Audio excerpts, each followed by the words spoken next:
विधवा मेहुणी माझ्या घरी राहायला आली. 4-5 दिवसानंतर बायकोच्या लपून विधवा मेहुणीला रात्री तिच्या खोलीमध्ये जाऊन, नमस्कार मित्रांनो, स्वागत आहे तुमचं आमच्या चॅनलमध्ये. तुम्ही जर अजून आमचं चॅनल सबस्क्राईब केलं नसेल तर प्लीज चॅनलला सबस्क्राईब नक्की करा.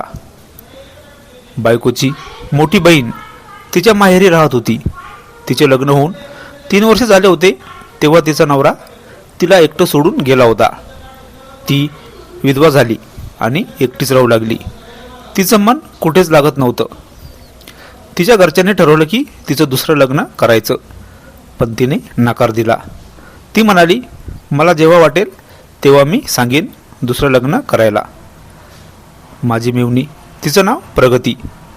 मी जेव्हा बायकोसोबत तिला भेटायला जात होतो तेव्हा ती माझ्यासोबत जास्त वेळ बोलायची आणि एकदा तर मला म्हणाली, मला तुमच्यासोबत खूप वेळ बोलू वाटतंय. प्रगती अतिशय सुंदर होती दिसायला.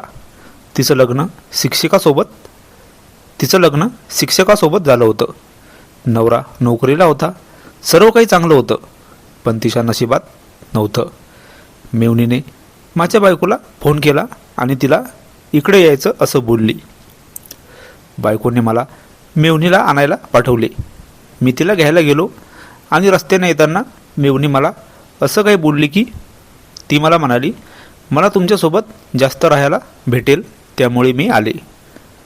मेहुणी तर माझ्यासोबत बिनधास्त काही पण बोलू लागली आणि तिने असं काही सांगितलं होतं मला ते मी नाही सांगू शकत. ते ऐकून मला तिच्या मनात माझ्याविषयी कोणती भावना आहे ते माझ्या लक्षात आलं.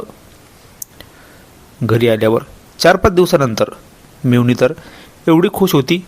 तिचं मन आता लागत होतं. तिने मला एक इशारा दिला की रात्री भेटायला या. मी तिचा इशारा समजून गेलो. तिला एक स्पेशल खोली होती. जेव्हा बायकोला झोप लागली मी हळूच निघून आलो आणि मेहुणी ज्या रूममध्ये होती त्या खोलीमध्ये गेलो आणि नंतर जे काही घडलं, मेहुणी म्हणाली, मला तुमच्यासोबत राहायचं आहे. रोज पण रात्री बायकोच्या लपून मी मेहुणीला तिच्या खोलीमध्ये भेटायचो. थोड्या दिवसांनी बायकोच्या लक्षात ही गोष्ट आली आणि तिने थोडाही वेळ न लावता मेहुणीला तिच्या माहेरी पाठवून दिलं. तिच्या घरच्यांनी आता तिचं दुसरं लग्न करायचं ठरवलं आणि काही दिवसानंतर तिचं लग्न झालं. बायकोला माझ्याबद्दल सर्व माहिती झालं होतं, मी आणि माझी मेहुणी आमच्यामध्ये, पण बायकोने कधीच मला त्याबद्दल विचारले नाही. ही कथा पूर्णपणे काल्पनिक असून वास्तविक जीवनाशी काहीही संबंध नाही. ही कथा फक्त मनोरंजनासाठी आहे. मित्रांनो, कथा आवडल्यास चॅनलला सबस्क्राईब करा. धन्यवाद.